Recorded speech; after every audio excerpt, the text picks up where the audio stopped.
Hello friends, welcome to Manoj Gupta Academy.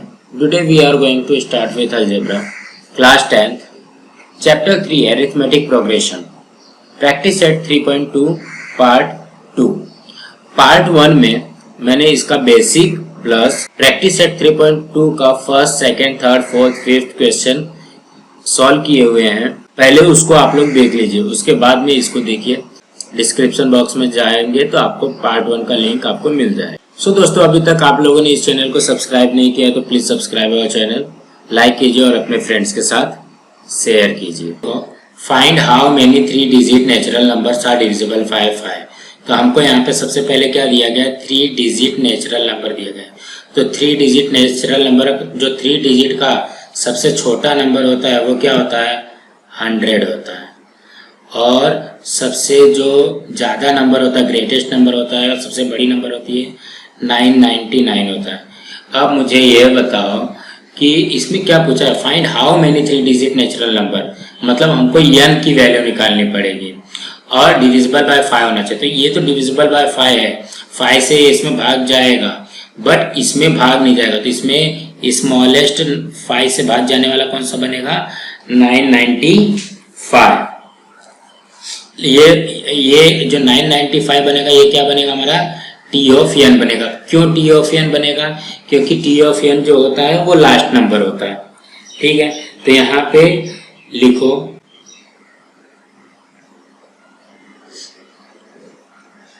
The smallest 3 digit number divisible by 5 is equal to 100।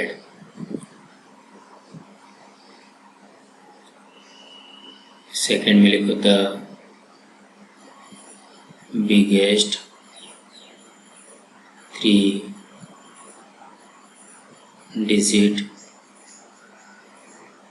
Number divisible by 5 is equal to 995। तो अभी यहाँ पे देखो, इसमें क्या लिखोगे, 3 अंक वाली सबसे छोटी संख्या जो 5 से विभाजित होती है 100, और 3 अंक वाली सबसे बड़ी संख्या जो 5 से विभाजित होती है वो 995। तो देखो, जो सबसे छोटा रहता है वो क्या होता है, हमारा टी एन होता है, मीन्स ए रहता है। ए रहता है मीन्स क्या हो गया, ये 100 हो गया। उसके बाद में डिस्टेंस हमको चाहिए रहेगा, तो डिस्टेंस का क्या है, डिविजिबल बाय 5। जैसे 100, 100, 105, 110, तो ये डिविजिबल बाय जो 5 हो जाएगा, डिस्टेंस हो जाएगा।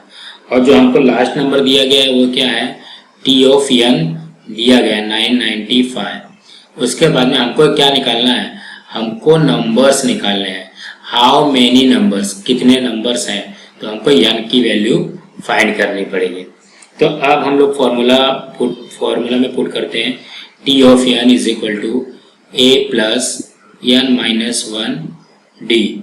तो टी ऑफ एन कितना है, 995 इज इक्वल टू ए की वैल्यू है 100 प्लस एन तो दिया नहीं है, एन तो हमको निकालना है, एन माइनस 1 डी की वैल्यू है 5। अब इसी को सॉल्व कर दो, ये हो जाएगा 995 इज इक्वल टू 100 प्लस इसका मल्टीप्लाई इसमें कर दो, इसका मल्टीप्लाई इसमें कर दो, ये हो जाएगा 5n माइनस 5। अब ये क्या करो, 995 इस साइड में 100 आएगा तो माइनस हो जाएगा, और ये प्लस हो जाएगा, प्लस 5 हो जाएगा 5n। देखो यहाँ पे ये 100 है, इक्वल के इस साइड जाएगा तो माइनस हो जाएगा, ये माइनस 5 है, इस साइड जाएगा तो प्लस 5 हो जाएगा। तो ये हो जाएगा 995 में से 100 माइनस करोगे तो कितना हो जाएगा, 895। 895 में 5 प्लस करोगे तो हो जाएगा 900 is equal to 5n। So that अब एन से मल्टीप्लाई हो रहा है, यहाँ पे जाएगा तो 900 से डिवाइड हो जाएगा, एन की वैल्यू आएगी, इसको कैंसिल कर दो, ये हो जाएगा 180। यहाँ पे आंसर में क्या लिखोगे, there are 183 digit natural numbers divisible by 5। ये क्वेश्चन देखो, ये और भी इजी है। The 11th term and 21st term of an AP is 16 and 29। ये मतलब हमको टी ऑफ 11 दिया गया है 16, टी ऑफ 21 दिया गया है 29, और क्या बोला है, then find the 41st term, और हमको टी ऑफ 41 फाइंड करना है। तो देखो यहाँ पे जब इस तरीके का क्वेश्चन दिया रहेगा तो सबसे पहले हमको ए एंड, सिर्फ हमको इतना ही इंफॉर्मेशन दी गई ना, तो सबसे पहले हमको ए एंड डी फाइंड करना पड़ेगा। तो यहाँ पे फाइंड करो, सबसे पहले फॉर्मूला लिख लो, t of N is equal to A plus N minus 1 D. यहाँ पे पुट करो, t of 11 is equal to A plus 11 minus 1 D. तो टी ऑफ 11 का वैल्यू दिया गया है 16, ए प्लस 10 डी। ये हमारा है इक्वेशन 1। अब सेकेंड इक्वेशन इसका तैयार करो उसी तरीके से, T of N is equal to A plus N minus 1 D. यहाँ पे हो जाएगा T of 21 is equal to A plus N की जगह पे क्या पुट किया, 21 पुट किया, तो 21 minus 1 D, so that T of 21 कितना आया, 29 is equal to A plus 20 D. ये हो गया इक्वेशन 2। सब्ट्रैक्टिंग इक्वेशन 2 बाय 1, तो यहाँ पर जगह 29 is equal to A plus 20 D. ये हो गया इक्वेशन सेकेंड, और यहाँ पे हो जाएगा 16 is equal to A plus 10 D, equation first. Subtract करोगे तो यहाँ पे माइनस की साइन आ जाएगी, तो ये कैंसिल हो जाएगा। यहाँ पे आएगा, यहाँ पे हो जाएगा 13, यहाँ पे आ जाएगा 10 डी।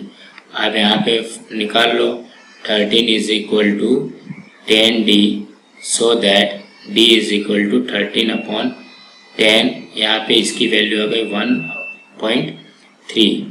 अब डी की वैल्यू हमारे पास आ गई है, अब हमको क्या करना है, ए की वैल्यू पुट निकालना है। यहाँ पे लिखो put D is equal to 1.3 in equation 1। Equation 1 में डी की वैल्यू पुट कर दो। इक्वेशन 1 क्या है, 16 is equal to A plus 10 D.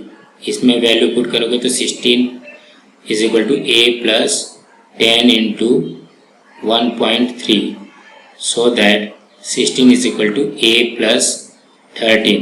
10 में 1.3 का मल्टीप्लाई करोगे तो 13 आएगा। ये हो जाएगा 16 minus 13 is equal to A, so that 3 is equal to A, so that A is equal to 3। A की वैल्यू 3 आ गई, डी की वैल्यू 1.3 आया। अब हमको क्या करना है, टी ऑफ 41 फाइंड करना है ना।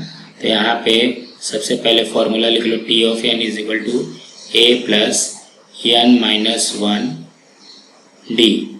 ए की वैल्यू क्या है, 3 प्लस 41 माइनस 1 इंटू डी की वैल्यू क्या है 1.3। तो T of 41 is equal to t plus 40 into 1.3। तो T of 41 is equal to 3 plus 40 में 1.3 का मल्टीप्लाई करोगे तो कितना आ जाएगा, 52 आएगा। तो T of 41 is equal to 55। ये हमारा आंसर। अब हम आंसर लिख लेते हैं। The 41st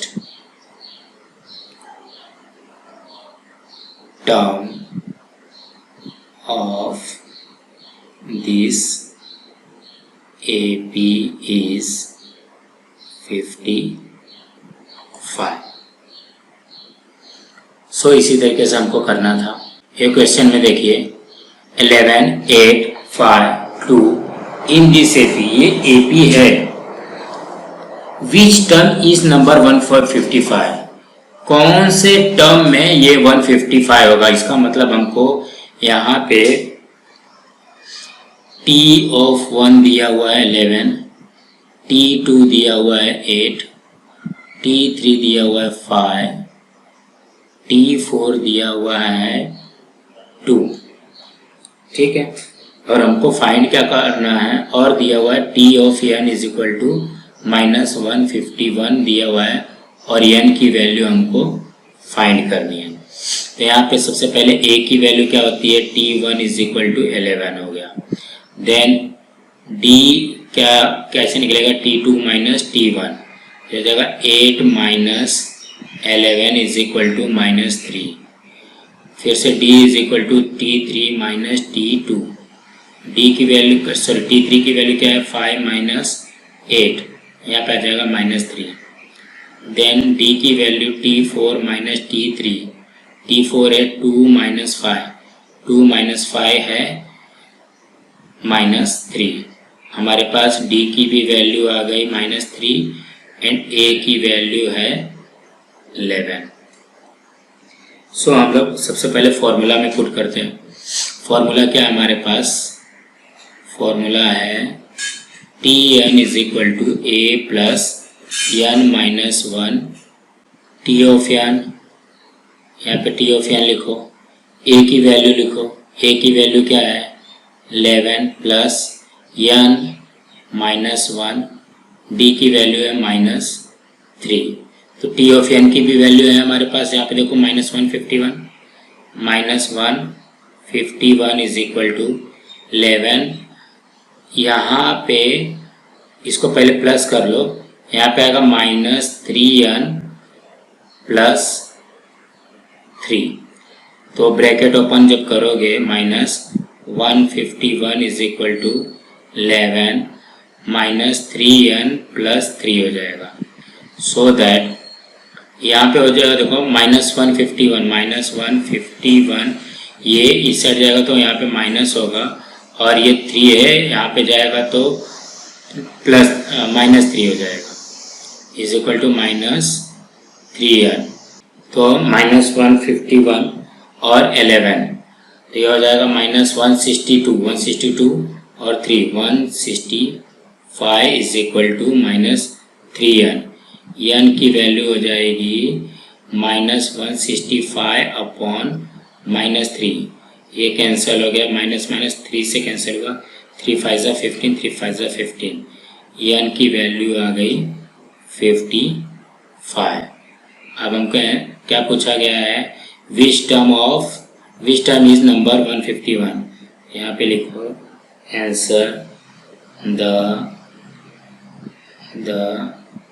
55th term of this AP is -150। 9th question में क्या दिया है, in the natural terms from 10 to 250 how many are divisible by 5। जैसे हम लोग ने डिविजिबल बाय 5 किया था वैसे ही डिविजिबल बाय 4 करना है। तो अब यहाँ पे देखो, इसको लिख लो, जो दिया है वही लिखो, the natural number from 10 to 250 which are divisible by 4। तो अभी यहाँ पे ये देखो 10 है, 10 तो 4 से डिविजिबल नहीं होता है, तो 4 से डिविजिबल क्या होगा, 12 हो सकता है, 16 हो सकता है, 10 के बाद 12 16 हो सकता है, और लास्ट का जो नंबर निकलेगा वो क्या हो सकता है, 250 है। 250 10 से 4 से डिविजिबल नहीं है, 4 से डिविजिबल नहीं है, 4 से डिविजिबल है 248, यहाँ पे 244 भी आ सकता है। तो मतलब इसके बीच में कितने डिविजिबल बाय 4 है वो हमको फाइंड करना है। तो यहाँ पे सीधा लिख दो, यहाँ पे ये क्या लिखा हुआ है, ये AP में है, ठीक है। तो A की वैल्यू क्या आ जाएगी, 12 आ जाएगी, और D की वैल्यू क्या आ जाएगी, यहाँ पे देखो D की वैल्यू क्या आ जाएगी, 16 माइनस 12, ये हो जाएगा 4, 4 से डिविजिबल है तो 4 ही आएगा। और हमको T ऑफ n लास्ट वाला नंबर क्या दिया गया है, 248, बस इसको फॉर्मूला में पुट कर लो। तो इसको फॉर्मूला क्या है, T of n is equal to A plus n minus 1। अब इसकी वैल्यू पुट कर लो, T ऑफ n दिया 248, A 12 plus n minus 1 D 4। अब इसको सॉल्व कर लो, 248 is equal to 12 plus 4n minus 4। यहाँ पे क्या हो जाएगा, 248 minus 12 plus 4 is equal to 4n। ये देखो 12 जो है इस साइड जाएगा तो माइनस हो जाएगा, माइनस 4 इस साइड जाएगा तो प्लस 4 हो जाएगा। फिर 248 में से 12 जाएगा तो कितना हो जाएगा, 236 प्लस 4 इज इक्वल टू 4, ये हो जाएगा तुम्हारा 236 plus 4, 240 is equal to 4n। So that अब यहाँ से n, यहाँ पे n जाएगा, 4 जाएगा तो डिवाइड हो जाएगा, मल्टीप्लाई हो रहा है तो ये कैंसिल होने के बाद में so that n is equal to कितना आ गया, 60। मतलब ये कौन सा टर्म है, ये 60th टर्म है। यहाँ पे लिखो देयर